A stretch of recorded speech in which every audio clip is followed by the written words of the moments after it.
Bismillahirrahmanirrahim. Assalamualaikum warahmatullahi wabarakatuh. Innal hamdalillah nahmaduhu wa nasta'inuhu wa nastaghfiruhu wa natubu ilaihi wa na'udzu billahi min syururi anfusina wa min sayyiati a'malina. May yahdihillahu fala mudilla lahu wa may yudlil fala hadiyalah. Asyhadu an la ilaha illallah wahdahu la syarika lahu wa asyhadu anna Muhammadan abduhu wa rasuluhu la nabiyya ba'dah. Ya ayyuhalladzina amanu taqullaha haqqa tuqatih wa la tamutunna illa wa antum muslimun. Fa inna asdaqal hadithi kitabullah wa khairal huda huda Muhammadin sallallahu alaihi wasallam. Syarrul umuri muhdatsatuha wa kullu muhdatsatin bid'ah wa kullu bid'atin dhalalah wa kullu dhalalatin finnar. Hadirin dan hadirat yang dirahmati oleh Allah Subhanahu wa taala. Alhamdulillah kita dipertemukan kembali dalam rangka untuk saling mengingatkan ya. Dan insyaallah pada kesempatan siang hari ini kita akan bahas satu tema yang judulnya al-jaza min jinsil amal, bahwasanya balasan sesuai dengan perbuatan, balasan sesuai dengan perbuatan ya. Dan Al-Imam Ibnu Qayyim dalam kitabnya Tahdzibus Sunan ya berkata, qalu wa qad dalla al-kitabu was sunnah fi aktsar min 100 mawdhi'in ala anna al-jazaa'a min jinsil amal. Sungguh bahwasanya para ulama mengatakan bahwasanya Al-Qur'an dan As-Sunnah telah menunjukkan lebih dari 100 dalil ya bahwasanya balasan sesuai dengan perbuatan fil khairi wasyarr, dalam perkara kebaikan maupun dalam perkara keburukan. Ya, dalam membalas kebaikan atau membalas keburukan terlalu banyak dalil yang menunjukkan al-jazaa' min jinsil amal, balasan sesuai dengan perbuatan. Kama qala ta'ala, sebagaimana firman Allah Subhanahu wa taala, jazaa'an wifaqa, balasan yang sesuai, ai wafqa a'marihim, dan ai maksudnya sesuai dengan amal perbuatan mereka, wa hadza tsabitun syar'an wa qadaran, dan ini ya valid berdasarkan syariat maupun secara takdir kenyataan. Ini isyarat dari Al-Imam Ibnu Qayyim rahimahullahu taala tentang kaidah yang agung ini, bahwasanya balasan sesuai dengan perbuatan. Dalilnya terlalu banyak, bahkan beliau mengatakan lebih dari 100 dalil, dan ini sesuai dengan dalil maupun kenyataan. Kenyataannya memang banyak terjadi balasan sesuai dengan perbuatan. Yang dimaksud dengan pembahasan kita al-jazaa' min jinsil amal, balasan sesuai dengan perbuatan, bukanlah yang dipahami dengan hukum karma. Hukum karma itu tidak diyakini oleh umat Islam, diyakini oleh umat yang lain seperti umat Hindu ya. Ya, mereka meyakini adanya hukum karma. Maksudnya apa? Balasan di kehidupan kedua sesuai dengan amalan di kehidupan yang pertama. Karena mereka meyakini adanya kehidupan reinkarnasi, kehidupan kembali. Jadi kata mereka kalau seorang meninggal, ya, dia dibangkitkan kembali dalam kehidupan berikutnya berdasarkan dengan amal perbuatan dia dalam kehidupan sebelumnya. Sehingga mereka membagi kasta menjadi 4 sebagaimana kita ketahui. Yang paling tinggi kasta Brahmana, kemudian kasta Ksatria, kemudian kasta Waisa, kasta Sudra. Kasta Sudra.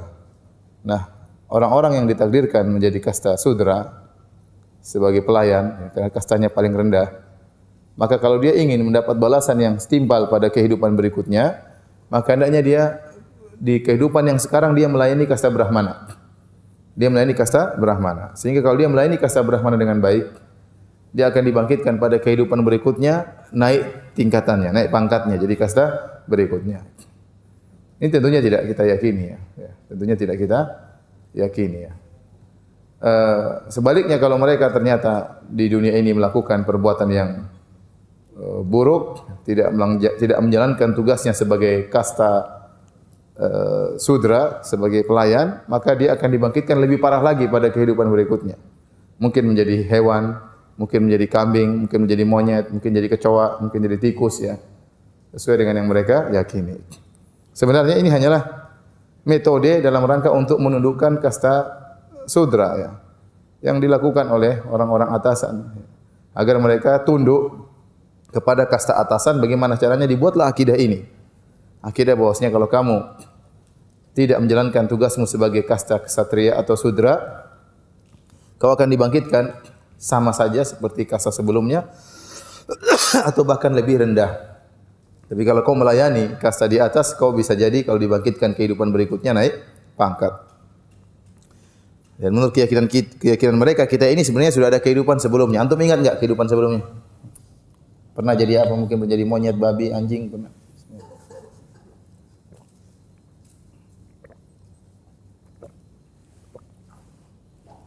Yang benar itu khurafat. Itu adalah khurafat. Baik.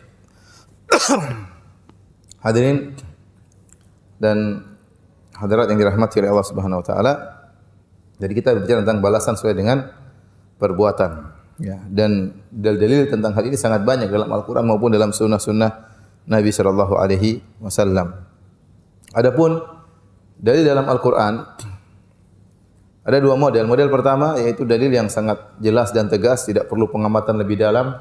Orang baca maka sudah paham langsung secara langsung. Model dalil yang kedua adalah butuh pengamatan, butuh penjelasan ini maksudnya apa.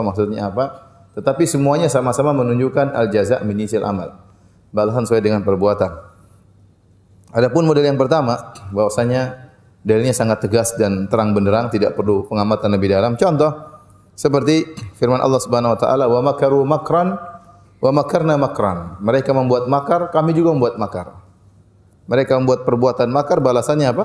Makar juga bagi mereka. Ya. Wa hum la yash'urun, sementara mereka tidak sadar. Demikian juga firman Allah Subhanahu wa taala, "Innahum yakiduna kaidan wa akidu kaida." Mereka membuat tipuan dan aku juga buat tipuan kepada mereka. Sama, balasan sesuai dengan perbuatan. Langsung bisa dipahami. Contoh firman Allah, "Nasullaha fanasiyahum." Mereka meninggalkan Allah maka Allah pun meninggalkan mereka. Mereka melupakan Allah maka Allah pun melupakan mereka. Maksudnya Allah tinggalkan mereka. Demikian juga firman Allah Subhanahu wa taala, "Fayaskharuna minhum sakhirallahu minhum." Mereka mengejek orang-orang beriman, sakhirallahu minhum, Allah akan mengejek mereka. Langsung dipahami. Ngejek dibalas dengan ejekan, tipuan dibalas dengan tipuan, makar dibalas dengan makar.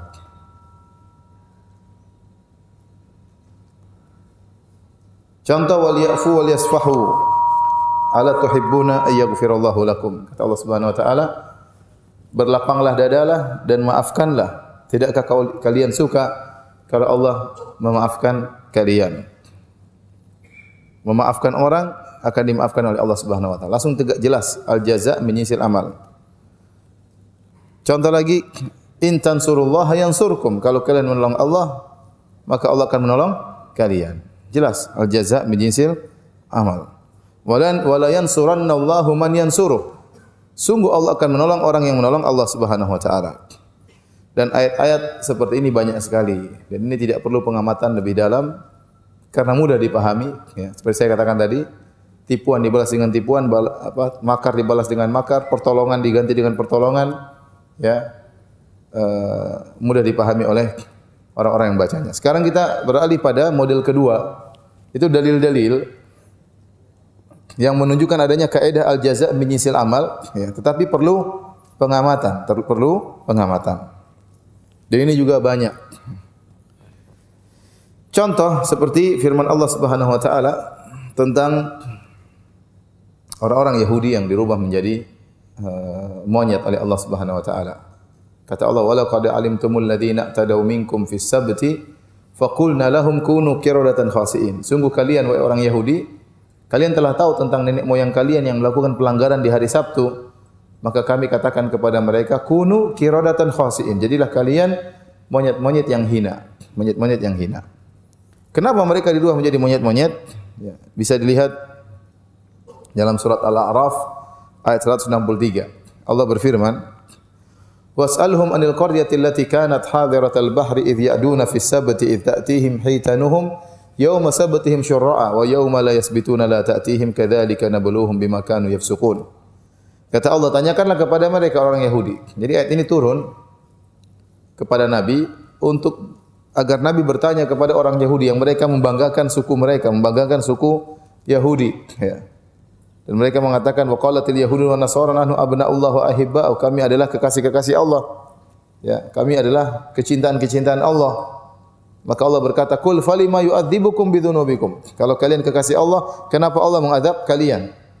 Kalau kalian adalah, ya, suku terpilih pasti masuk surga, dicintai oleh Allah, maka kok bisa Allah pernah menghukum nenek moyang kalian? Ya. Karena kaidah namanya kekasih tidak akan mengadab kekasihnya.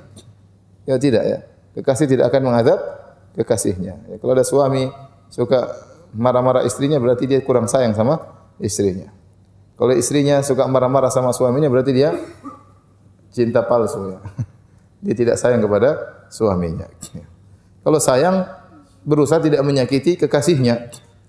Itu namanya cintaan yang benar. Ya. Nah, kata Allah, kalau kalian kekasih-kekasih Allah, kenapa Allah pernah mengadab kalian? Nenek moyang kalian pernah dirubah menjadi monyet-monyet.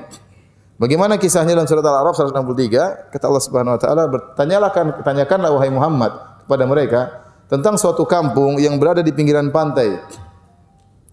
Yang mereka melakukan pelanggaran pada hari Sabtu, yaitu Allah melarang mereka untuk mengambil ikan atau bekerja pada hari Sabtu.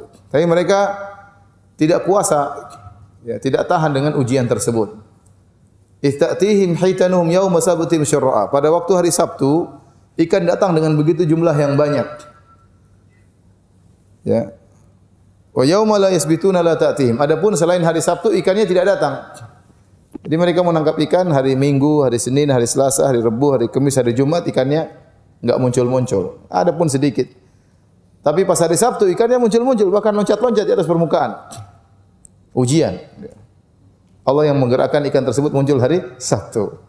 Tapi Allah larang, ya Allah ingin uji. Pokoknya jangan ambil ikan hari Sabtu. Hari berlalu mereka sabar. Lama-lama mereka tidak sabar. Akhirnya mereka bikin rencana bagaimana supaya ikan-ikan tersebut bisa tertangkap dan mereka tidak berdosa.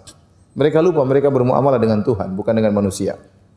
Kalau manusia bisa ditipu, tapi Allah, ya Allah Maha tahu isi hati manusia. Disebutkan dalam buku-buku tafsir, mereka akhirnya hari Jumat mereka gale. Jadi pas air mulai pasang, sebelum pasang mereka gale di pinggir pantai galian-galian. Galian-galian yang banyak. Kemudian hari Sabtu mulai ikan-ikan muncul sampai ke pinggir-pinggir karena ikan-ikan begitu banyak sampai ke pinggir-pinggir mereka lihat. Akhirnya ikan-ikan tersebut terjebak dalam lubang-lubang tersebut. Terus waktu air surut ikan-ikan banyak di lubang-lubang tadi. Mereka tidak ambil juga kan hari Sabtu dilarang. Nanti ngambilnya hari Minggu. Ngambil hari Minggu. Ya. Secara logika mereka tidak salah. Secara logika mereka tidak salah. Coba kalau antum berdalil dengan mereka, kamu kenapa tangkap ikan hari Sabtu? Siapa bilang hari Sabtu? Saya hari Sabtu tidur-tiduran di rumah kok. Saya tidak kerja, saya tidak ke pantai. Saya kan cuma bikin lubang hari Jumat. Ngambil ikannya hari apa? Hari Minggu. Ikannya salah sendiri masuk situ. Ya. Kalau antum berdialog dengan mereka, antum tidak akan menang. Ya, karena mereka benar-benar seakan-akan melakukan sesuatu yang benar. Ya. Akhirnya diikuti oleh yang lain, mulai banyak orang seperti itu. Setiap Jumat mereka bikin lubang, ikan-ikan masuk, hari Minggu diambil. Akhirnya Allah marah kepada mereka. Allah berkata, "Kunu qiradatan khasi'in." Jadilah kalian kera-kera yang hina, monyet-monyet yang hina. Kenapa? Sebenarnya menjelaskan kenapa Allah merubah mereka menjadi monyet-monyet. Kok tidak jadi sapi, tidak jadi tikus ya? Kok yang dipilih monyet? Ya, kenapa tidak jadi kecoa ya? Tidak jadi ular, tidak jadi lalat, tidak jadi nyamuk, enggak. Jadi monyet karena monyet itu adalah makhluk yang paling mirip dengan manusia. Tetapi dia bukan manusia. Karena apa yang mereka lakukan itu sangat mirip dengan kebenaran, tapi bukan kebenaran. Yang mereka lakukan itu secara dalil seakan-akan benar, tapi hakikatnya adalah kebatilan. Oleh karenanya Allah rubah mereka menjadi makhluk yang sangat mirip dengan manusia, tapi bukan manusia. Jazaan wifaqa, sebagai balasan yang setimpal. Ini dijelaskan oleh para ulama. Akhirnya kawan-kawan mereka dari kampung yang lain waktu datang ke kampung tersebut, isinya monyet semua. Monyet semua. Dalam buku tafsir disebutkan. Monyet-monyet tersebut datang seakan mau berbicara tapi mereka tidak bisa berbicara. Akhirnya teman-temannya bilang, "Kamu Fulan bin Fulan." Jadi monyet semuanya. Ya. Dirubah jadi monyet tapi monyet-monyet tersebut tidak punya keturunan. Mereka setelah itu mati ya. Jadi tidak ada keturunan Yahudi monyet sampai sekarang, enggak ada. Monyet-monyet tersebut laisa laha naslun, tidak ada keturunannya. Ini di antara dalil bahwasanya al-jaza' menyisil amal, balasan sesuai dengan perbuatan. Tetapi tadi kita butuh pengamatan ya tentang dalil tersebut. Contoh di antara dalil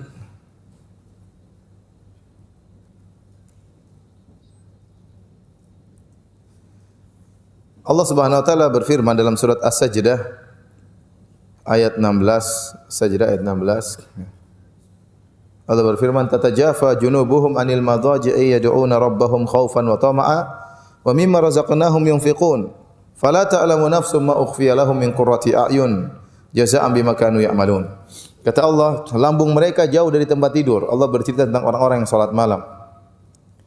Mereka jauh dari tempat tidur. Kenapa? Yad'una rabbahum khaufan wa tama'a. Mereka berdoa kepada Rabb mereka dalam kondisi takut kepada Allah dan dalam kondisi berharap kepada Allah.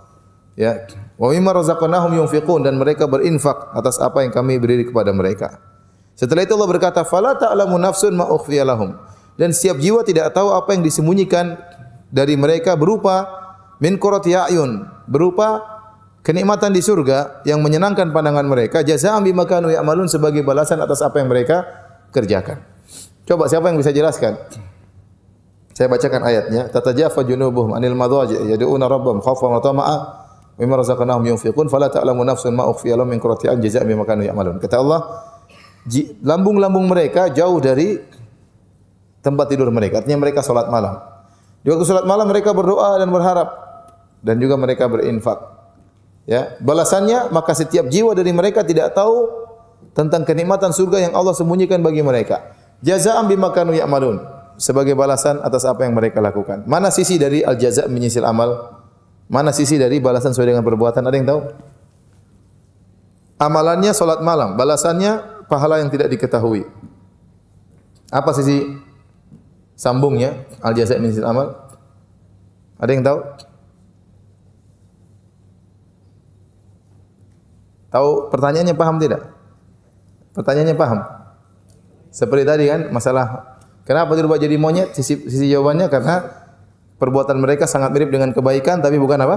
Kebaikan. Maka dirubah jadi monyet yang sangat mirip dengan manusia tapi bukan manusia.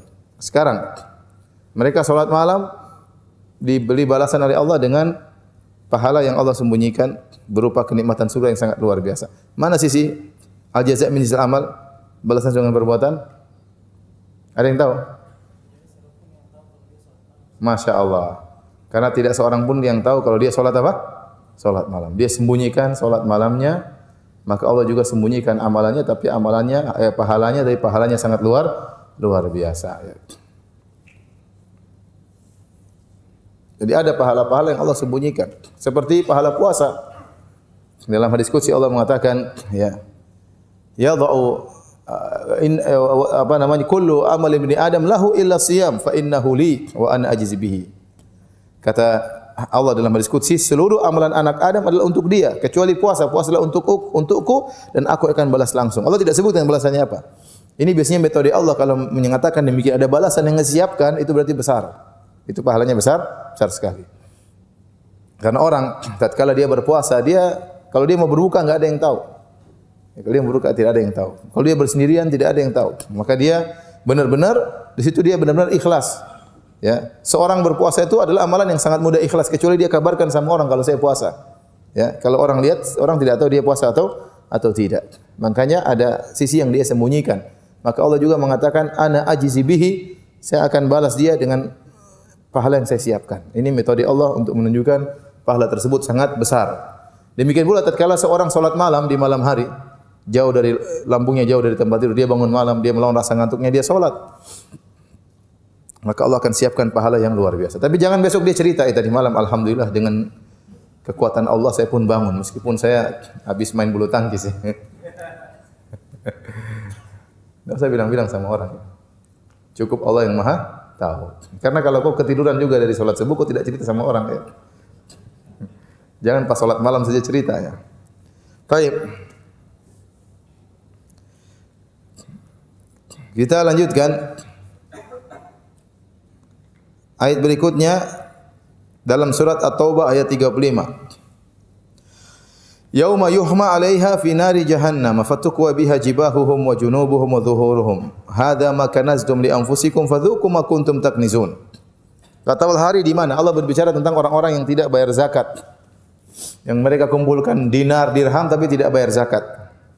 Kata Allah, hari di mana dibakar ya besi yang panas di neraka Jahannam, fatuqwa biha jibahuhum, maka ditempelkanlah besi panas tersebut di dahi-dahi mereka, jidat-jidat mereka. Wa junubuhum, di lambung-lambung mereka, kanan dan kiri. Ini lambung, junubuhum. Wa zuhuruhum, dan di belakang mereka ditempel dengan setrika dengan besi yang sangat panas. Kata Allah, hadza ma kanastum li anfusikum. Ini yang kalian sembunyikan untuk diri kalian. Tidak bayar zakat, tidak keluarkan zakat. Fadzuqu ma kuntum taknizun. Maka rasakanlah apa yang kalian simpan-simpan buat diri kalian. Timbul pertanyaan, apa hubungan? Kenapa orang yang tidak bayar zakat, tidak memberikan kepada fakir miskin, ya? Kenapa disiksanya di bagian depan, belakang, kanan dan kiri? Ada yang bisa tahu?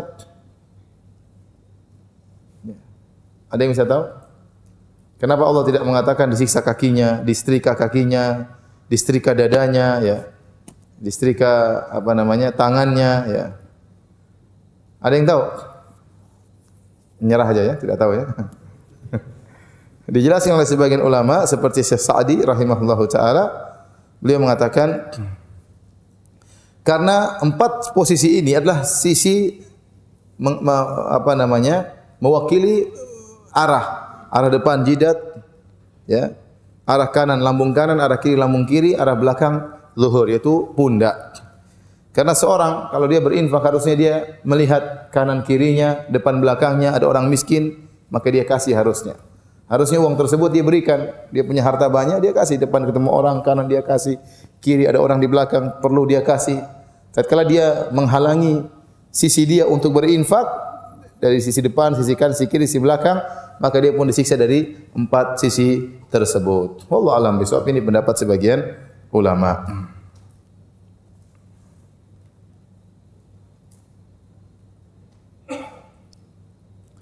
Di antara dalil tentang al-jazaa' min jinsil amal yang butuh pengamatan, tatkala Allah Subhanahu wa taala menyebutkan tentang bagaimana adab yang Allah timpakan kepada orang-orang kafir dalam surat Al-Hajj. Kata Allah, "Kullama aradu an yakhruju minha min ghammin u'idu fiha." Setiap kali mereka hendak keluar dari neraka Jahannam, dari kesedihan yang mereka rasakan, dikembalikan lagi. Jadi orang-orang kafir ini di neraka Jahannam dipermainkan oleh Allah Subhanahu wa taala, dibukakan pintu neraka seakan-akan mereka mau keluar. Dan mereka sudah semangat keluar, atau dimasukin lagi, tutup lagi. Tadinya mereka dikepung, ditutup, tidak ada tempat keluar. Tiba-tiba terkadang Allah buka mereka semangat untuk keluar, masuk lagi. Allah siksa seperti itu. Kenapa demikian? Kenapa demikian? Para ulama menjelaskan, ya, karena itu adalah balasan dari perbuatan yang mereka lakukan selama di dunia. Kenapa? Karena kebanyakan mereka terjebak dalam kemaksiatan, ya. Mereka sudah tahu ada kebenaran, ada hak di depan mereka, tapi mereka tidak mau pergi ke kebenaran tersebut. Ya, kenapa? Karena ada kekufuran, kemaksiatan, kenikmatan yang mereka rasakan. Setiap kali ada hidayah di hadapan mereka, mereka tidak mau sambut hidayah tersebut. Setiap kali ada penjelasan tentang agama yang benar, mereka tidak sambut penjelasan tersebut. Setiap ada seruan-seruan dai yang menyampaikan tentang ini benar, mereka tidak mau. Banyak orang tidak mau masuk Islam. Kenapa? Karena, waduh, kalau masuk Islam repot. Nanti khamr tidak boleh lagi, tidak boleh minum bir lagi. Wah, kalau masuk Islam repot. Dosa besarnya saja 30, 70, apalagi dosa-dosa kecilnya.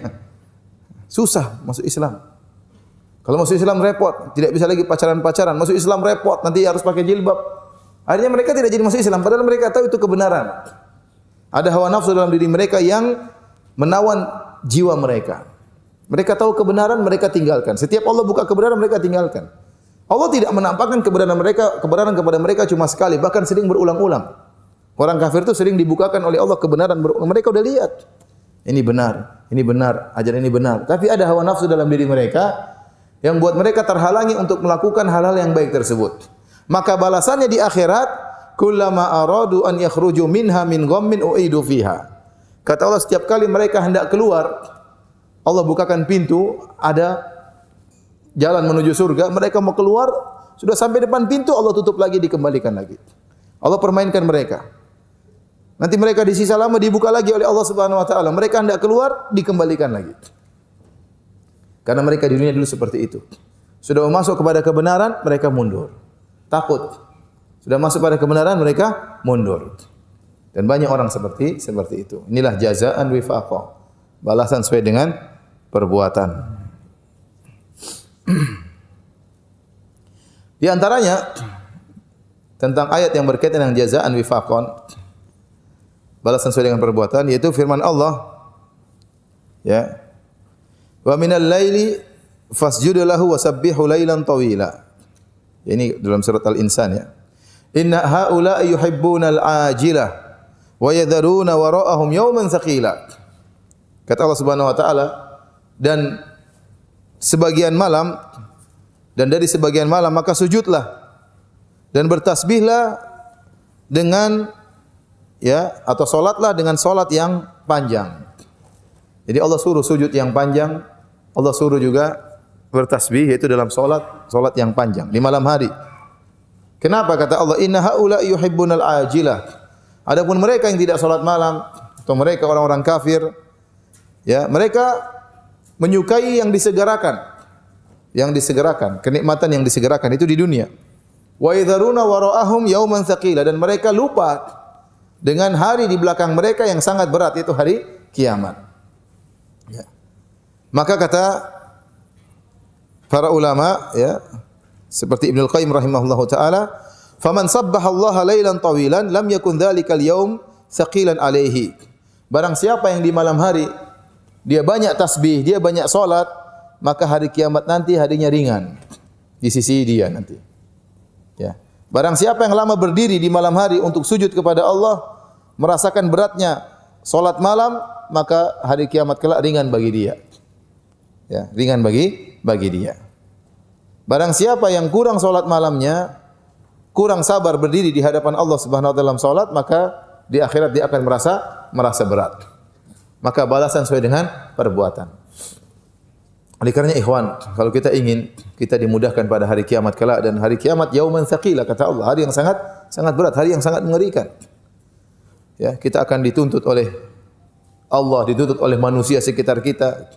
Makanya Allah berfirman, fa idza ja'atis sakhah, tatkala ditiupkan sangkakala, yauma yafirrul mar'u min akhihi, tatkala seorang lari dari saudaranya, wa ummihi wa abi, lari dari ibunya, lari dari bapaknya, wa sahibatihi wa bani, dia lari dari istrinya, lari dari anak-anaknya.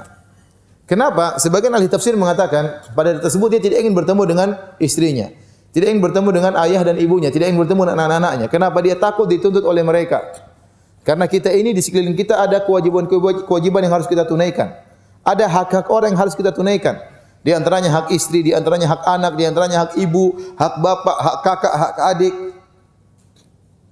Yang sering kita lalaikan, hak orang tua terkadang tidak kita tunaikan, jarang kita telepon, jarang kita kunjungi, jarang kita kasih hadiah, jarang kita kasih, ya, menyenangkan hati mereka. Hak anak-anak juga kurang, jarang kita perhatikan, jarang kita ajar ngaji. Kita sibuk dengan diri kita sendiri, hak istri pun kita lalaikan. Jarang kita ajak ngobrol, jarang kita senang-senang, mereka punya hak, ya. Pada hari kiamat kelak orang akan lari dari ini semua. Bayangkan, dia lari dari orang terdekatnya. Kenapa hari tersebut yauman tsaqila, hari yang sangat berat. Hari yang sangat berat. Seharusnya orang-orang terdekat itu dia harapkan untuk menolong dia, namun pada hari itu dia lari karena dia tahu banyak hak mereka yang tidak dia kerjakan. Banyak hak dia yang tidak dia kerjakan. Ya. Oleh karena dia kabur dari orang tuanya, dari ibunya, dari bapaknya, dari kakaknya, dari adiknya, dari anaknya, dari istrinya. Maka kalau Anda ingin hari tersebut menjadi hari yang ringan bagi Anda, sisihkan waktu di malam hari untuk berdiri salat malam. Siapa yang mengatakan demikian? Allah Subhanahu wa taala. Wa minal laili fasabbihu wa minal laili fasjudu lahu wasabbihu lailan tawila. Dan di malam hari hendaknya engkau sujud dan bertasbih dengan malam yang panjang. Kalau bisa salat malam setengah jam, alhamdulillah, nikmat yang luar biasa. Kalau bisa 1 jam tentu lebih hebat lagi. Kalau bisa 2 jam, Ustaz, kalau 2 jam besok saya enggak kerja, Ustaz. Saya bolos kalau begitu caranya. Ya sudah, saya tidak suruh 2 jam. Setengah jam. Saya tidak suruh setengah jam, 1/4 jam. Yang penting ada waktu, Ya, lawan kantuk, beratnya tidur itu sangat berat untuk lawan tidur. Ya, nikmatnya tidur ya, luar biasa. Mata ini betapa berat untuk kita buka. Tapi kalau kita lawan rasa berat tersebut, kita hadapi keberatan tersebut, maka rasa berat akan Allah hilangkan pada hari kiamat ya. Taib.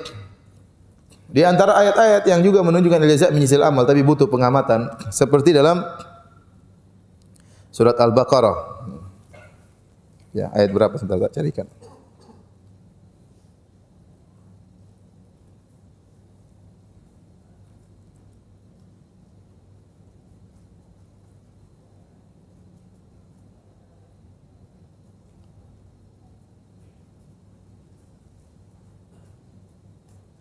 Dalam surat Al-Baqarah ayat 275 tentang pelaku riba. Tentang tukang makan riba. Allah Subhanahu wa taala berfirman, "Alladzina ya'kuluna riba la yakumuna illa kama yakumul ladzi yatakhabbathu asyaitanu minal mas." Sungguhnya orang-orang yang mengambil riba tidak dapat berdiri melainkan seperti berdirinya orang yang kemasukan syaitan. Lantaran tekanan penyakit gila. Dzalika bi annahum qalu innamal bai'u mithlur riba. Kenapa? Karena mereka mengatakan sungguhnya jual beli itu seperti riba, tidak ada bedanya. Wa ahallallahu al-bai'a wa harrama riba. Padahal Allah menghalalkan jual beli dan Allah mengharamkan riba. Jadi di antara hukuman yang Allah berikan kepada orang yang makan riba, maka pada hari kiamat kelak mereka berdiri dibangkitkan seperti orang gila. Kenapa seperti orang gila? Karena waktu mereka di dunia mereka seperti orang gila. Mereka sudah tahu riba tidak sama dengan jual beli, tapi mereka menghalalkan riba dengan alasan riba sama dengan jual beli. Semua orang tahu riba lain, jual beli lain. Semua orang tahu rentenir tidak sama dengan jual beli. Semua orang tahu. Ya mereka sudah tahu itu enggak boleh. Kemudian mereka nekat mengatakan sama. Kamu seperti orang gila saja di dunia ini. Nekat mengatakan sesuatu yang berbeda dikatakan sama. Kalau ada yang mengatakan timur dan barat sama itu orang gila. Ada yang mengatakan utara dan selatan sama saja itu orang gila. Ada yang mengatakan laki-laki dengan perempuan sama sebenarnya itu orang gila. Ada yang mengatakan hubungan laki-laki dengan perempuan dengan homoseksual sama itu orang gila. Semua orang tahu itu beda. Demikian juga orang yang mengatakan riba sama dengan jual beli itu juga seperti orang gila. Maka balasannya pada hari kiamat Allah bangkitkan mereka seperti orang gila. Mengerikan. Makanya orang yang makan riba hati-hati. Ya. Karena di antara hukuman yang Allah berikan kepada mereka seperti orang gila. Di antara hal yang ya membuat saya sangat lucu ya, tertawa, ada pengajian judulnya kalau enggak salah intinya masuk surga dengan kerja di bank ya. Sebentar saya carikan. Ada iklannya? Masih ada enggak? Sebentar saya lihat. Iya.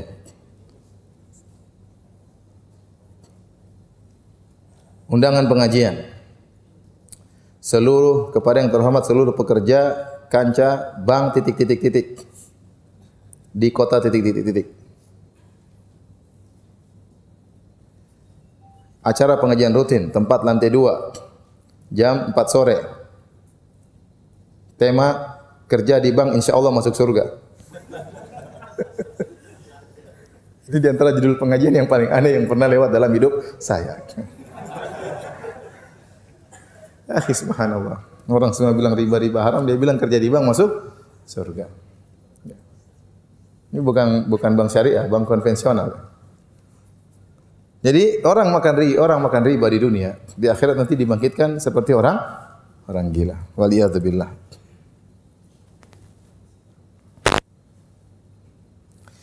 Di antara ayat yang menunjukkan al-jaza' min jinsil amal, namun butuh pengamatan, seperti Allah mengkisahkan orang-orang munafik tatkala di hari kiamat, tatkala mereka hendak melewati sirat. Ya. Kata Allah, yauma yaqulul munafiquna wal munafiqatu lil ladzina amanu unzuruna naqtabis min nurikum qila irji'u wara'akum. Saya carikan ayatnya dalam surat Al-Hadid.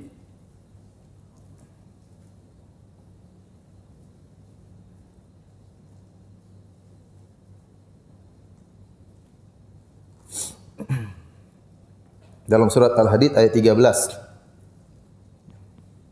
Kata Allah, yauma yaqulul munafiquna wal munafiqatu lil ladzina amanu unzuruna naqtabis min nurikum qila irji'u wara'akum faltamisu nura. Kata Allah Subhanahu wa taala, pada hari ketika orang-orang munafik, baik munafik yang laki-laki maupun yang munafik perempuan, berkata kepada orang-orang yang beriman, unzuruna naqtabis min nurikum. Tunggulah kami wahai orang yang beriman. Kata orang munafik kepada orang beriman, tunggulah kami, laki-laki perempuan, munafik munafiqat. Tunggulah kami, naqtabis min nurikum, agar kami bisa mengambil secercah dari cahaya kalian. Qila irji'u wara'akum, dikatakan kepada mereka, kembalilah kalian ke belakang, faltamisu nura, carilah cahaya di belakang. Faduriba bainahum bisurin lahu bab batinuhu fihi rahmah wa zahiruhu min qibalihi al-'adzab. Lalu dijadikanlah pintu di antara mereka, dinding yang mempunyai pintu, di sebelah dalamnya ada rahmat dan di sebelah luarnya ada siksaan. Yunadunahum alam nakum ma'akum, mereka berkata kepada orang beriman, bukankah kami dahulu bersama kalian? Qalu bala walakinnakum fatantum anfusakum. Benar kata orang beriman, orang munafik, kalian dulu bersama kami, tapi kalian telah memfitnah diri kalian. Wa tarabbastum wartabatum, kalian telah menunggu-nunggu keburukan bagi orang-orang beriman. Wartabatum, dan kalian ragu. Wa gharratkumul amani, dan kemudian angan-angan telah menipu kalian.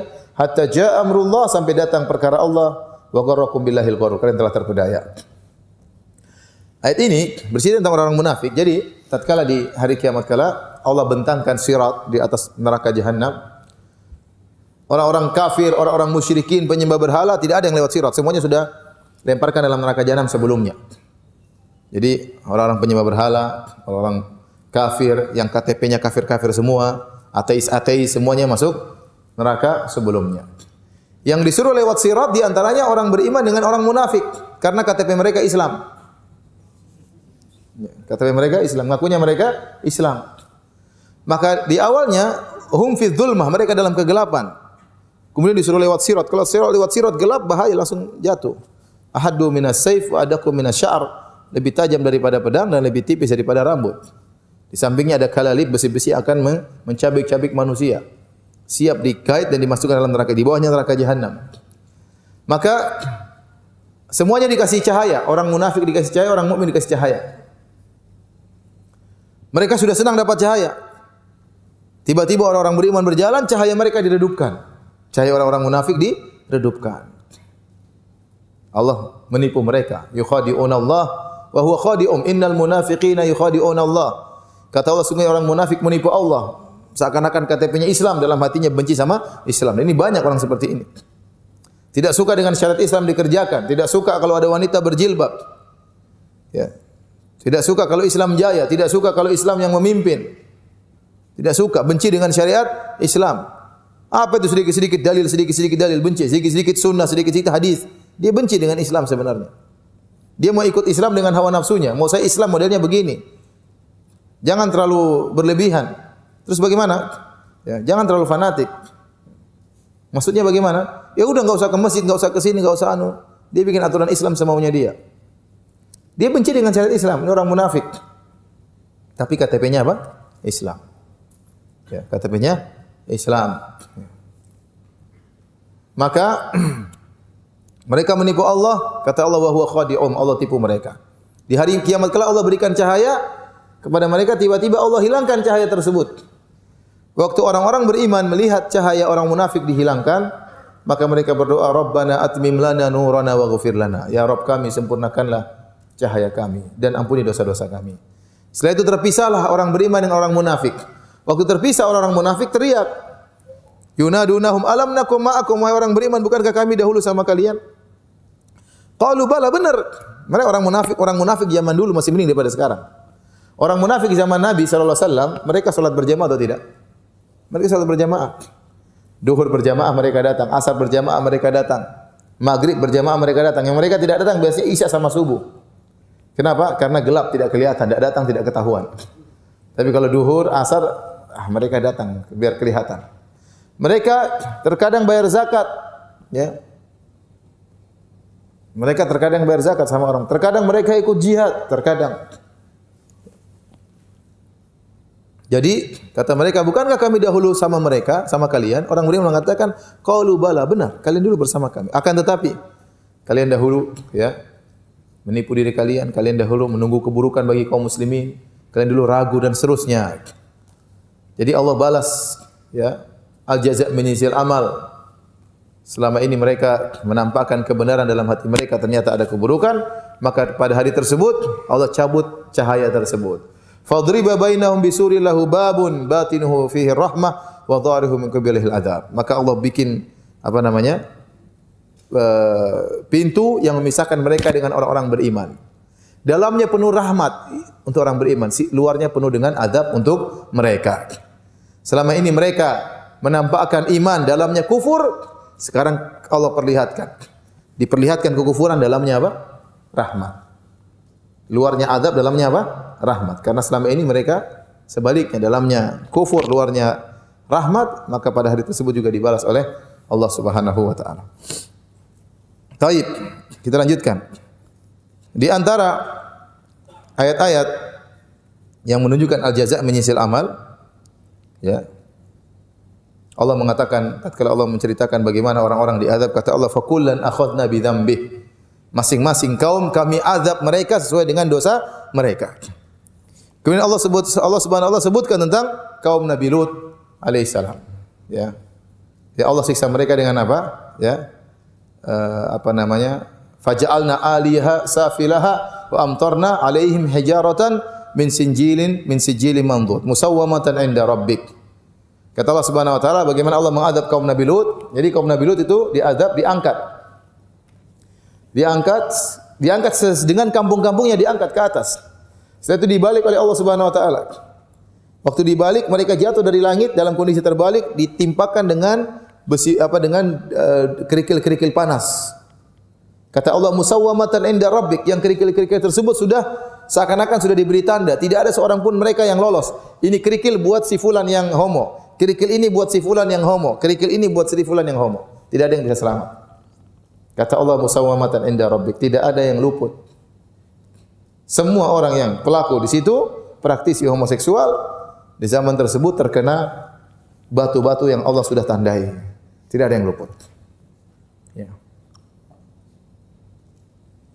Subhanallah, saya kadang pikirkan perkataan Ibnu Qayyim rahimahullah taala tentang hujan.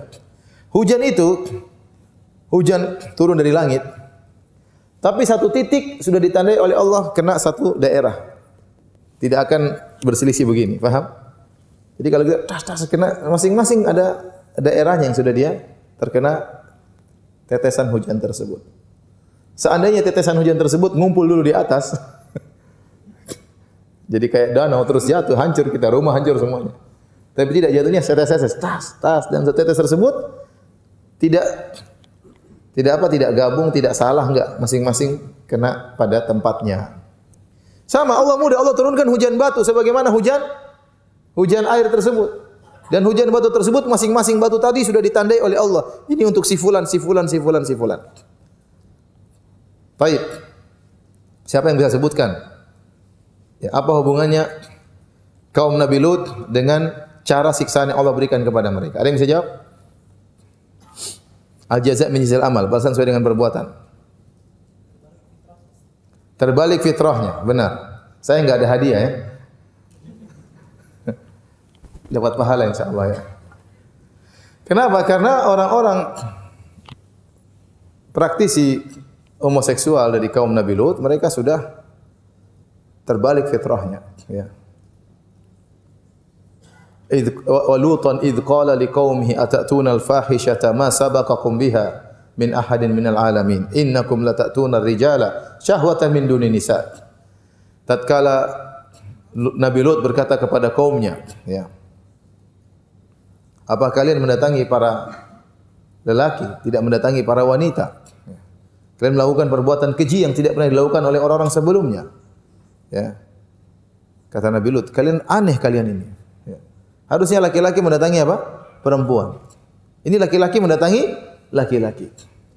Waktu mereka datang kepada Nabi Lut alaihissalam, waktu Allah kirim malaikat-malaikat yang akan mendatangkan azab. Allah kirim malaikat Jibril bersama beberapa temannya. Ada yang mengatakan malaikat Mikail, Israfil.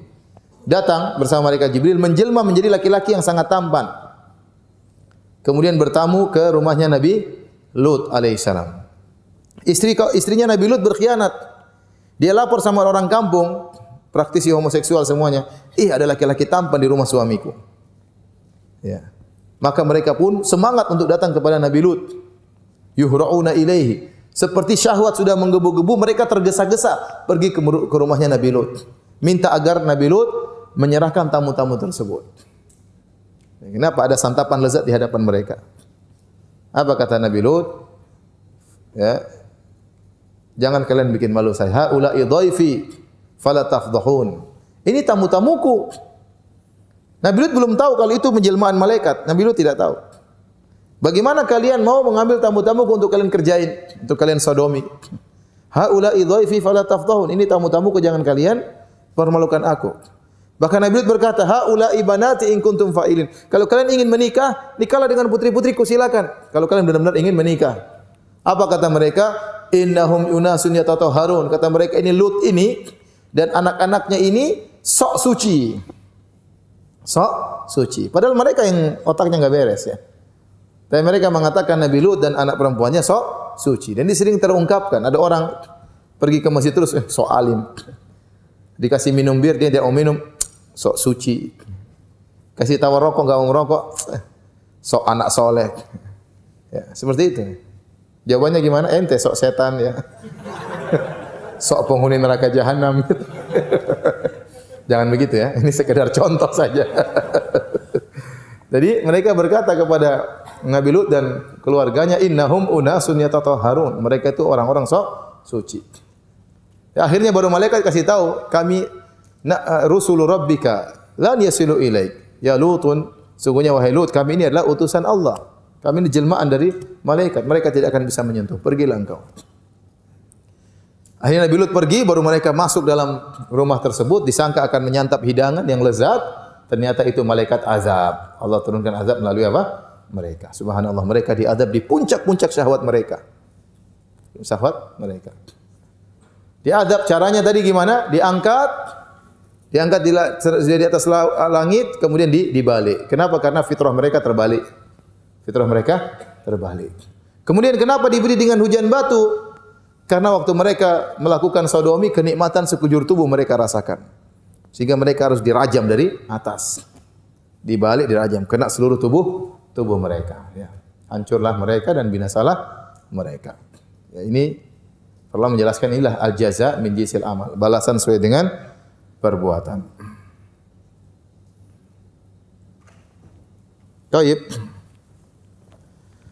Itu tadi beberapa dalil-dalil tentang al-jaza' min jinsil amal yang datang dalam ayat-ayat Al-Qur'an. Dan ada juga al-jaza' min jinsil amal datang dalam hadis-hadis dan sangat banyak. Tentunya tidak akan bacakan semuanya, tapi saya akan bacakan sebagian hadis-hadis yang menunjukkan kaidah al-jaza' min jinsil amal, balasan sesuai dengan perbuatan. Di antaranya dalam hadis Sahih Muslim, Rasulullah SAW bersabda, hadis yang masyhur dalam Arba'in Nawawiyah juga ada. Man nafasa an mu'min kurbatan min kurabi dunya, nafasallahu anhu kurbatan min kurabi yaumil qiyamah. Min kurabi yaumil qiyamah.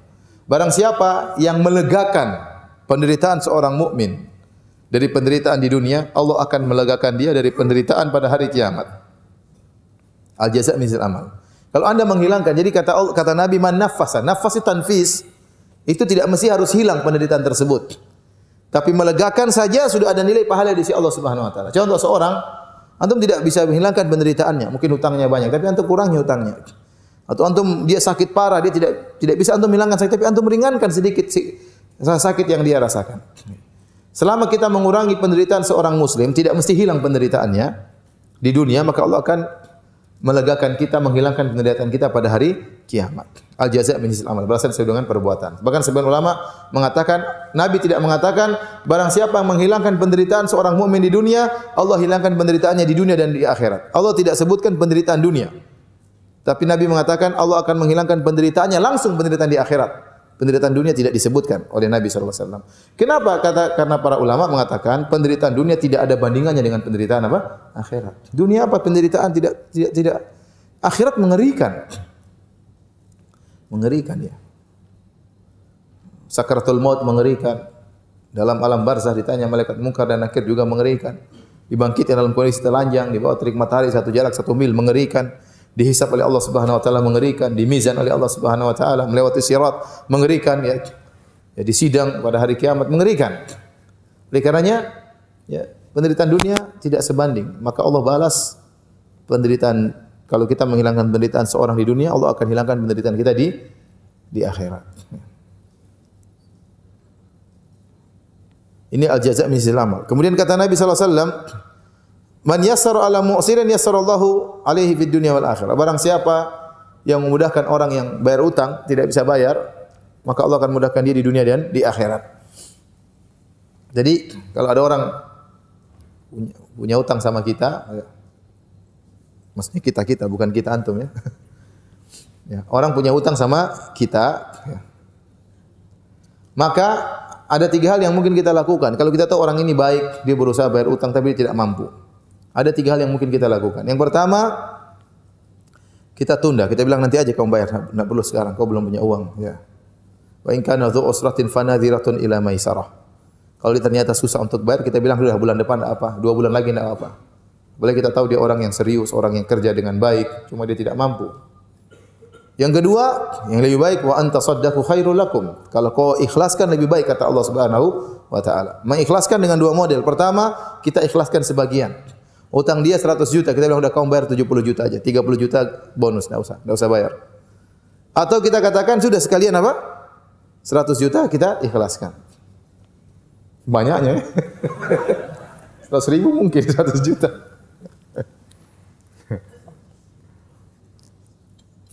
Tapi ada orang seperti itu, ada. Mengikhlaskan 100 juta, tidak ada masalah bagi dia.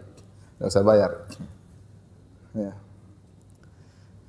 Nah, kalau kita meringankan orang seperti ini yang punya utang sama kita, maka kita akan diringankan oleh Allah di dunia maupun di akhirat. Di dunia akan diringankan. Apalagi di akhirat. Ini menunjukkan bagaimana pentingnya bermuamalah yang baik sama orang yang punya utang sama kita. Karena pahalanya luar biasa. Allah beri keringanan di dunia, terlebih lagi tatkala keringanan di akhirat. Ya. Orang kalau punya utang tuh, kalau orang soleh, dia punya utang dia gelisah. Waduh, punya utang, gimana kalau saya meninggal, siapa yang bayarin? Hak orang, nanti saya ditanya oleh Allah pada hari kiamat. Saya tertahan nanti di akhir kiamat kelak. Nabi pernah tidak solatkan orang, gara-gara dia punya utang 2 dinar. Nabi tinggalkan, tidak solatkan dia. Mengerikan kalau orang soleh tahu tentang masalah bahayanya utang. Ya, maka dia susah. Nah, kalau kita ringankan utang dia, Allah akan meringankan beban kita di dunia maupun di akhirat. Al jaza' min jinsil amal. Balasan sesuai dengan perbuatan. Ya. Saking pentingnya masalah melunaskan utang ini, sampai dalam hadis yang lain, Rasulullah SAW bersabda, ya, dari Ibnu Mas'ud, kata Rasulullah SAW, "Hubisa rajulun mimman kana qablakum." Ada seorang tertahan dari orang-orang sebelum kalian. Di hari kiamat kelak ditahan, disidang. Falam yujad lahu minal khairi syai'un. Dicari-cari kebaikan yang enggak ada. Dia enggak punya amal soleh. Hanya satu amal solehnya, illa annahu kana yukhalitun nas wa kana musiran fa kana ya'muru gilmanahu an yatajawazu anil mu'sir.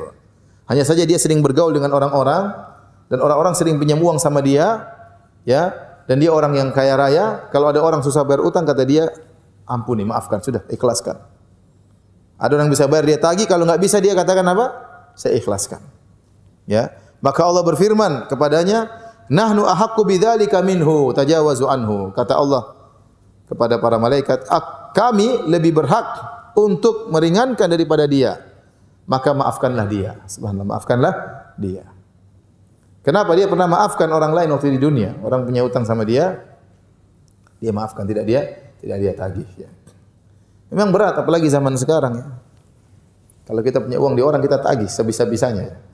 Ya, apalagi zaman now ya. Cari uang enggak gampang, ekonomi lagi turun. Ya. Tapi demikianlah hadisnya. Orang punya utang sama kita, kita maafkan. Ya. Maka Allah akan ampuni dosa-dosa kita. Kemudian di akhir hadis kata Nabi sallallahu alaihi wasallam, ya. Man satara musliman satarallahu fid dunya wal akhirah. Barang siapa yang menutup aib seorang muslim, Allah akan tutup aibnya di dunia maupun di akhirat. Sama, al-jaza' min jinsil amal. Jadi kalau kita tidak mengetahui aib orang, itu yang terbaik. Enggak usah tahu aib orang. Apalagi mencari-cari tahu aib orang. Tapi kalau Allah mentakdirkan kita melihat aib orang, dan itu mungkin terjadi. Karena teman kita dekat dengan kita, terkadang kita lihat aibnya, terkadang dia tidak sengaja menceritakan aibnya. Kita tegur, jangan cerita-cerita aibmu. Kalau Allah mentakdirkan mata kita melihat aib saudara kita, atau kita mendengar aib saudara kita, maka kita tutup. Karena kita pun tahu, Allah Maha tahu bahwasanya betapa banyak aib diri kita sendiri. Betapa banyak aib diri kita sendiri. Kata orang, bukannya kamu yang hebat, tapi Allah yang memudahkan. Bukannya kamu yang mulia karena amal solehmu, tapi karena Allah menutup aib-aibmu. Ya. Kamu mulia di sisi orang bukan karena amal solehmu, tapi karena aibmu ditutup. Bayangkan orang punya amal soleh banyak, ada aibnya dibuka satu saja, hilang kemuliaannya. Apalagi manusia sering yang diingat keburukan-keburukan. Oleh karenanya, kesempatan bagi kita tatkala kita melihat aib orang, kita tutup agar aib kita ditutup oleh Allah. Di dunia terutama di akhirat. Memalukan kalau aib kita dibongkar di akhirat. Ya. Seperti Allah mengatakan, hadis Rasulullah mengatakan, "Man kana lahum ra'atani, famala ila ihdahuma, jaa yaumal qiyamati wa syikkuhu ma'il." Barang siapa yang punya istri dua, kemudian di dunia dia condong kepada salah satunya, ya, maka dia datang pada hari kiamat badannya apa? Miring. Al-jaza' min jinsil amal. Kenapa di dunia dia miring? Dia lebih condong kepada istri mudanya. Istri tuanya ngurus anak-anak, istri mudanya ngurus tempat tidurnya. Ya.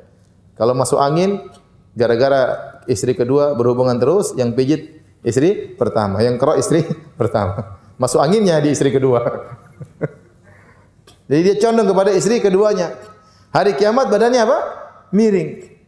Bikin malu. Coba kalau dia bangkit, jenggotnya panjang, istrinya dua. Jenggot panjang-panjang, badannya miring. Memalukan. Dilihat sama teman-temannya, dilihat sama murid-muridnya. Memalukan. Kalau aib dibongkar oleh Allah, memalukan. Al-jaza' min jinsil amal. Karena dia miring di dunia, di akhirat juga apa? Miring. Sudah kita sampaikan di awal pengajian. Al-jaza' min jinsil amal ini balasan sesuai dengan perbuatan berkaitan dengan kebaikan maupun dengan apa? Keburukan. Tadi seperti riba, dibangkit seperti orang gila. Ya. Jadi kita, kalau Allah membuat kita mengetahui aib orang, maka jangan kita bongkar aibnya. Lebih parah lagi kalau orang cari-cari aib orang. Kalau aib kelihatan, ya, itu pun harus kita tutup. Apalagi kita cari-cari aib orang. Bahaya. Kata Nabi SAW, "Ya ma'syara man amana bilisanihi, walam yadkhul imanu qalbahu." Wahai orang-orang yang lisannya sudah beriman, tetapi imannya belum masuk di hatinya. La taktabul muslimin, jangan kalian menggibah kaum muslimin. Wala tattabi'u auratihim, jangan kalian mencari-cari aib-aib mereka. Fa innahu man ittaba auratihim yattabi' Allah auratahu. Barang siapa yang mencari-cari aib orang lain, maka Allah akan cari-cari aibnya. Wa man yattabi'illahu auratahu yafdahu fi baitihi. Barang siapa yang dicari aibnya oleh Allah, Allah akan bongkar aibnya meskipun dia sembunyi di rumahnya. Jangan, ya. Tidak usah kita cari-cari aib orang. Bahkan aib yang terlihat di hadapan kita, maka kita apa? Sembunyikan. Ya. Agar aib kita ditutup oleh Allah Subhanahu wa ta'ala di dunia maupun di akhirat. Contoh lagi, al-jaza' min jinsil amal. Kata Nabi SAW, "Ar-rahimuna yarhamuhumur rahman. Irhamu min fil ard, yarhamkum man fis sama." Kata Nabi SAW, orang yang mengasihi akan disayang oleh Allah Subhanahu wa ta'ala, yang Maha Pengasih. Orang yang mengasihi sesama hamba Allah, dia akan disayangi oleh Allah yang Maha Pengasih. Irhamu man fil ard, rahmatilah orang-orang atau makhluk yang di atas muka bumi, yarhamkum man fis sama, maka yang di langit itu Allah akan menyayangi kalian. Seorang bertanya kepada Nabi, "Ya Rasulullah, ya, asyad, ya, adbahuha wa arhamuha." Atau kama qala, dia mengatakan, "Ya Rasulullah, kambing saya mau sembelih, saya kasihan sama kambing tersebut." Mau saya sembelih kasihan. Orang ini sangat baik, ya. Bukan, wah mau cepat sih, mau lapar sih. Dia mau sembelih, dia kasihan. Tanya sama Nabi, bagaimana?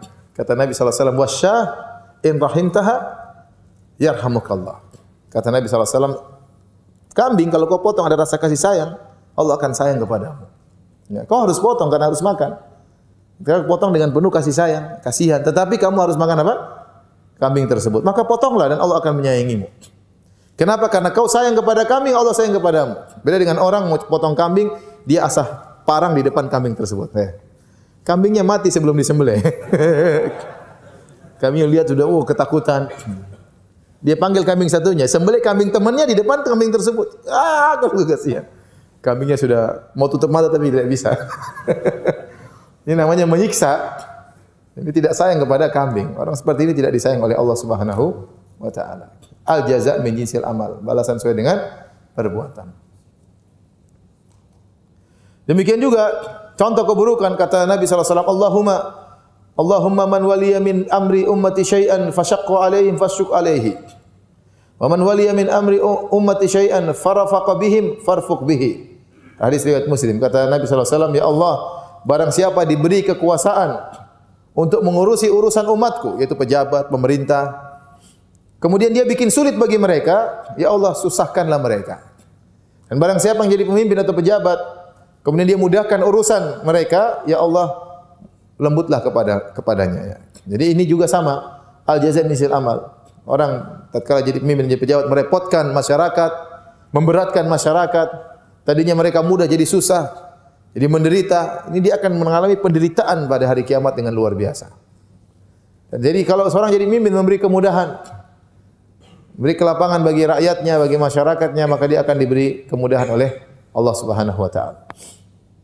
Dan hadis riwayat Bukhari dari Khawla al-Ansariyah radhiyallahu anha. Beliau berkata, sami'tu Nabiy sallallahu alaihi wasallam yaqul, aku mendengar Rasulullah sallallahu alaihi wasallam bersabda, "Inna rijalan yatakhawaduna fi malillahi bighairi haqqin falahumun nar yaumil qiyamah." Sungguhnya ada orang-orang yang mereka mengolah harta negara tanpa kebenaran, tidak sesuai dengan prosedur, tidak sesuai dengan SOP, dipakai seenaknya sendiri untuk kepentingan pribadinya. Maka kata Nabi, falahumun naru yaumil qiyamah. Bagi mereka neraka jahanam pada hari kiamat kelak. Sebab Allah mengatakan kenapa? Karena mereka waktu di dunia dia merebut kebahagiaan banyak orang untuk kebahagiaan pribadinya. Yang penting anak istrinya oke, dia bisa jalan-jalan, dia bisa punya rumah mewah, dia bisa beli mobil banyak meskipun mengorbankan kebahagiaan banyak orang. Dia bikin peraturan pesanan seseorang, peraturan ini mencelakakan masyarakat, merusak lingkungan masyarakat, dia tanda tangan. Yang penting dia dapat duit dari perusahaan tersebut, ya. Dia merugikan, merebut kebahagiaan banyak orang untuk pindahkan ke dia. Dia olah harta negara tidak sesuai dengan prosedurnya. Maka pada hari kiamat kata Nabi sallallahu alaihi wasallam, falahumun nar, bagi mereka neraka jahanam. Ya, selama ini dia merebut kebahagiaan orang, maka pada hari tersebut hari kiamat kebahagiaannya diambil oleh Allah Subhanahu wa taala biar masuk neraka jahanam. Ya. Ini mengerikan. Al jazaa min jinsil amal. Balasan sesuai dengan perbuatan.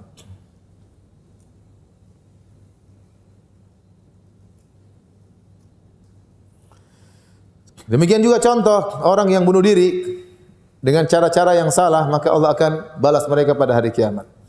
Kata Nabi sallallahu alaihi wasallam, "Man taradda min jabalin faqatala nafsahu." Barang siapa yang melemparkan dirinya dari gunung untuk bunuh diri, fa huwa fi nari jahannam yataraddahu fihi, maka di neraka jahanam Allah akan azab dia di atas gunung di neraka jahanam, dia lemparkan dirinya terus, lempar mati hidup lagi, naik lagi gunung, lempar bunuh diri terus, demikian disiksa oleh Allah Subhanahu wa taala.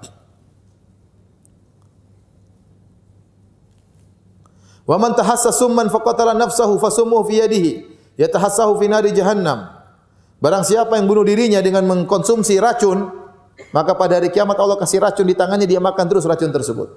Yang mati minum baygon, nanti di akhirat tiap hari baygon cap neraka terus. Disiksa oleh Allah Subhanahu wa taala. Iya. Mengerikan. Sama wa man qatala nafsahu bi hadidatin fa hadidatuhu fi yadihi yaja'u biha fi batnihi fi nari jahannam. Barang siapa yang bunuh dirinya dengan besi yang tajam, dia tusukkan ke perutnya, maka pada hari kiamat demikian pula dia akan tusuk-tusuk terus perutnya. Makanya bahaya. Ini jazaa min jinsil amal, balasan sesuai dengan perbuatan. Barang siapa yang bunuh diri dengan ditubruk oleh kereta api, Nanti di sana kereta api neraka. Enggak berhenti-berhenti. Mengerikan. Al jaza menyinsil amal. Ya. Ya, barang siapa yang meninggal gara-gara sabu-sabu, hisap sabu-sabu taruh di rokok ya. Saya waktu jalan ke daerah apa namanya? Di daerah Eropa, bau enggak enak sekali, bau apa ini? Saya baru cium seumur hidup. Padahal tempat mewah, tapi baunya enggak enak terus kata mereka Ustaz itu bau sabu-sabu. Waduh, sudah enggak enak kayak gitu dihisap-hisap ya. Nanti mati hari kiamat juga begitu, hisap terus, hisap terus. Mungkin rokoknya satu besar begini kan. Keluar asap di telinga mungkin. Bukan cuma di hidung. Jadi disiksa oleh Allah dengan yang lebih parah daripada itu. Ya, oleh karenanya seorang bertakwa kepada Allah Subhanahu wa taala ya. Ya. Dan kita yakin bahwasanya al-jaza menyinsil amal. Balasan sesuai dengan perbuatan. Ya. Barang saya berbuat baik, Allah akan berikan kebaikan. Barang saya berbuat keburukan, Allah akan balas dengan apa? Keburukan. Demikian saja para hadirin dan hadirat yang kita sampaikan pada siang hari ini. Kalau yang bertanya saya persilahkan.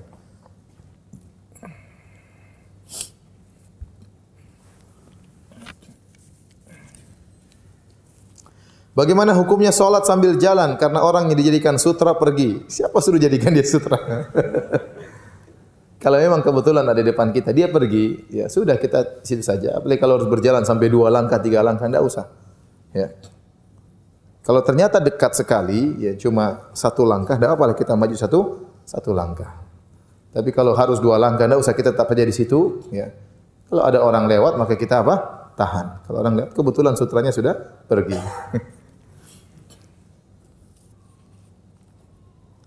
Apakah kuliah di Fakultas Hukum Tauhid? Kalau seorang kuliah di Fakultas Hukum yang itu bukan hukum Islam, kalau niat dia di kemudian hari bisa bermanfaat untuk memperbaiki hukum tersebut, ya. Karena ada orang sederhana, jadi masuk dalam suatu undang-undang, dia tidak bisa merubah secara total. Dia bisa merubah sedikit-sedikit menuju kepada kebaikan. Maka itu juga sudah termasuk bernahi mungkar. Karena bernahi mungkar itu 2 tingkatan. Tingkatan pertama yang terbaik adalah menghilangkan kemungkaran secara total. Adapun yang kedua mengurangi kemungkaran. Terkadang kita tidak bisa merubah satu hukum menjadi murni hukum Islam. Tapi terkadang seorang menjalankan hukum tersebut, dia tahu ini hukum bukan hukum Islam. Tetapi daripada tidak ada hukum sama sekali lebih parah. Contoh saya tanya sama antum, kalau ada orang mencuri, hukum Islam diapain? Dipotong tangan. Kalau antum taruh simpan di polisi di penjara, itu hukum Islam atau bukan? Bukan. Lebih bagus mana? Itu pencuri di penjara atau dibiarkan saja karena enggak ada hukum Islam, ya sudah kamu bebas. Bagus yang mana? Di penjara atau dibiarin aja? Ya di penjara lebih bagus ya. Meskipun kita itu bukan apa? Bukan hukum Islam, tapi itu mending. Mending. Dan kita yakin itu salah, yang benar harusnya dipotong tangan sesuai dengan hukum Islam. Tapi daripada kemudian dibiarkan lebih parah lagi. Ya. Maka kalau dia niatkan belajar hukum dalam rangka menegakkan hukum, ya, dan dia tahu ini yang terbaik daripada yang tidak ada, daripada tidak ada ini yang bisa dilakukan, maka mudah-mudahan tidak mengapa. Maka mudah-mudahan tidak mengapa. Tapi kalau dia belajar dalam rangka untuk menyalah-nyalakan hukum Islam, ini kekufuran. Menganggap ini hukum yang terbaik, mengatakan hukum Islam tidak bisa diterapkan, mengatakan hukum Islam dihina-hina, maka itu kekufuran. Maka tergantung orang yang belajar di situ. Maksud tujuannya apa? Tujuannya apa? Kalau tujuannya kemudian untuk menjadi pengacara, untuk membela kebatilan, ya semakin dia bisa bela penjahat, semakin duitnya banyak. Wah ini repot. Nerakanya semakin dalam. Tapi kalau dia ingin jadi pengacara yang jujur, yang membela orang yang benar, ya ini bagus, dia bela kebenaran. Betapa banyak hakim yang adil, memberi kemanfaatan bagi masyarakat. Meskipun hukum yang dilakukan bukan hukum Allah Subhanahu wa taala. Tapi daripada hukum yang lebih parah. Sekarang seperti seorang masuk dalam hukum, kemudian ada orang ingin melegalkan khamar, orang ingin melegalkan LGBT, orang ingin melegalkan, ya kalau dia punya kedudukan dia bisa tahan itu. Ya dia bisa tahan. Dia bisa tahan. Ya saya katakan tadi, mengingkari kemungkaran 2 tingkatan. Pertama, kemungkaran tersebut hilang, ini yang sangat diharapkan. Yang kedua, meminimalkan kemungkaran. Itu juga termasuk dari mengingkari kemungkaran. Dalam kaidah usul fikih, irtikabu akhafidz dhararain, menempuh kemudaratan yang lebih ringan.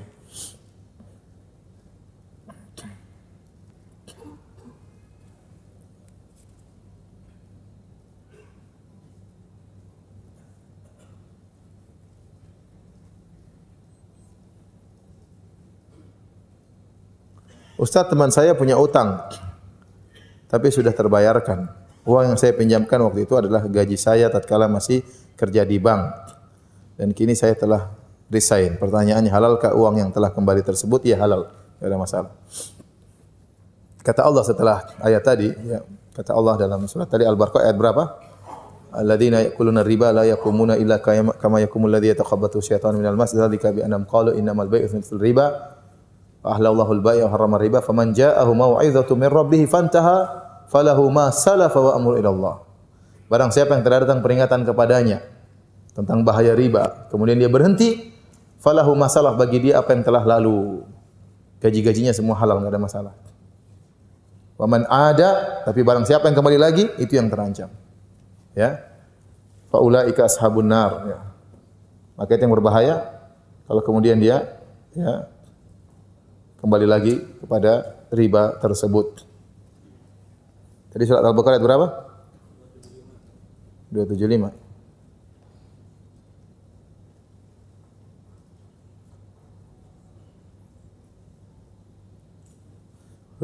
Lihat.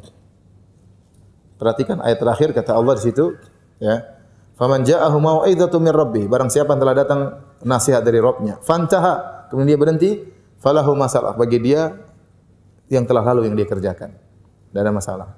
Boleh dijadikan modal, boleh untuk kawin, boleh untuk yang lainnya. Wa amruhu ila Allah, dan perkaranya kepada Allah. Wa man ada, barang siapa yang kembali, faulaika ashabun nar, maka itulah penghuni neraka Jahannam. Hum fiha khalidun, kekal di dalamnya.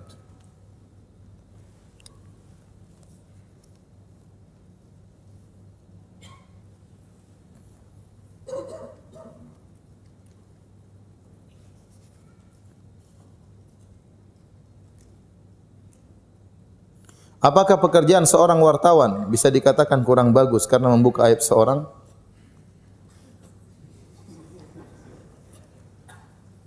Pokoknya kaidahnya jelas. Membuka aib orang, aibnya akan dibuka oleh Allah Subhanahu wa taala.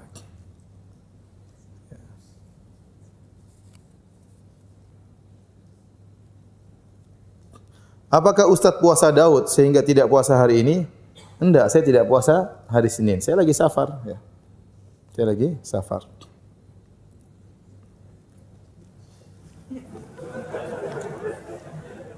Mau tahu saja ibadah Ustaz.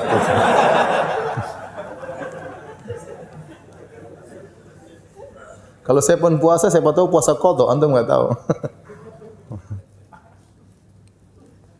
Manakah pengucapan yang benar, insyaallah atau insyaallah? Yang benar insyaallahu. Insya'a itu artinya jika, insya itu itu jika, sya'a artinya berkehendak, Allahu artinya jika Allah berkehendak. Adapun tulisannya bebas saja, yang penting bacanya insyaallah. Saya tulis i titik Allah, orang juga paham. Tulisan itu dibuat untuk bisa dibaca. Orang tulis macam-macam, ada tulis ini salah tulisannya. Yang penting bacanya benar, insyaallah. Paham? Insyaallah, ya. Artinya jika Allah berkehendak.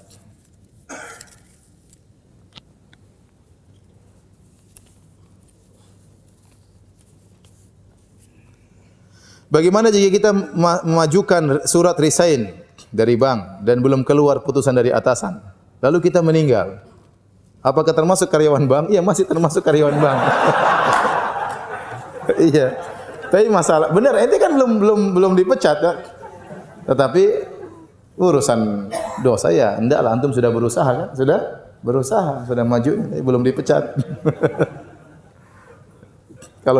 Kalau status ya masih karyawan bank, benar.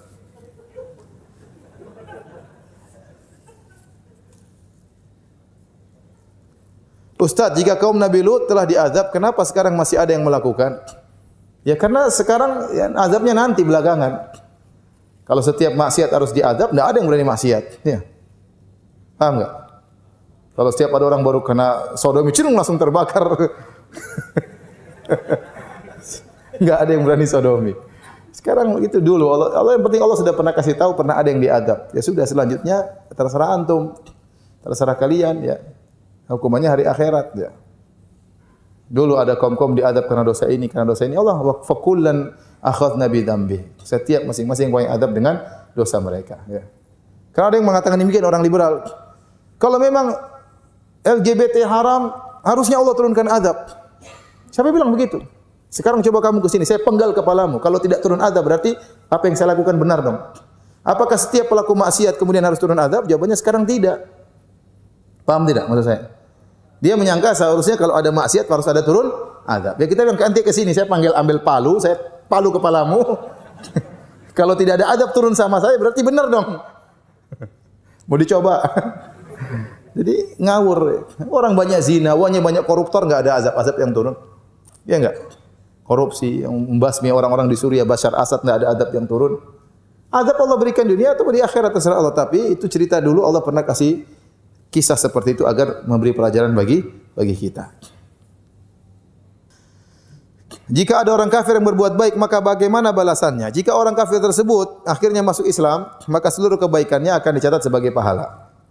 Jika orang kafir tersebut ternyata tidak masuk Islam, maka nerakanya agak naik-naik dikit. Kalau ternyata dosanya banyak, nerakanya semakin di bawah. Makanya Allah mengatakan adab terhadap orang kafir, mereka diadab sesuai dengan dosa-dosa yang mereka lakukan. Seperti perkataan penghuni surga kepada penghuni neraka Saqar, "Ma salakakum fi Saqar?" Apa yang buat kalian terjerumus dalam neraka Saqar? Qalu lam nakum minal musallin. Kami dulu tidak salat. Mereka kafir tidak salat. Wa lam nut'imul miskin. Kami juga tidak beri makan kepada fakir miskin. Wa kunna nakhudhu ma'al khaidin wa kunna nukadzibu biyaumiddin. Kami dahulu mendustakan hari kiamat. Jadi di antara dosa yang mereka lakukan tidak salat, tidak kasih makan orang miskin, mendustakan hari kiamat. Semakin banyak semakin dalam nerakanya. Allah Maha Adil. Tidak sama orang kafir yang baik dengan orang kafir yang bengis, tidak sama. Jika ada hadis yang pernah saya baca tentang larangan jual beli dalam masjid, yang saya tanyakan, bagaimana kalau sekarang transaksinya secara online dalam masjid? Tidak boleh. Tidak berkah. Kalau mau transaksi keluar, masjid bukan dibuat untuk transaksi jual beli. Ya, keluar dari masjid baru okekan, ya. Okekan. Tapi demikian saja kajian kita para hadirin hadirat yang Allah Subhanahu wa taala, semoga bermanfaat. Kurang lebihnya saya mohon maaf. Kafaral majelis subhanakallah bihamdik asyhadu an la ilaha illa anta astaghfiruka wa atubu ilaik. Assalamualaikum warahmatullahi wabarakatuh.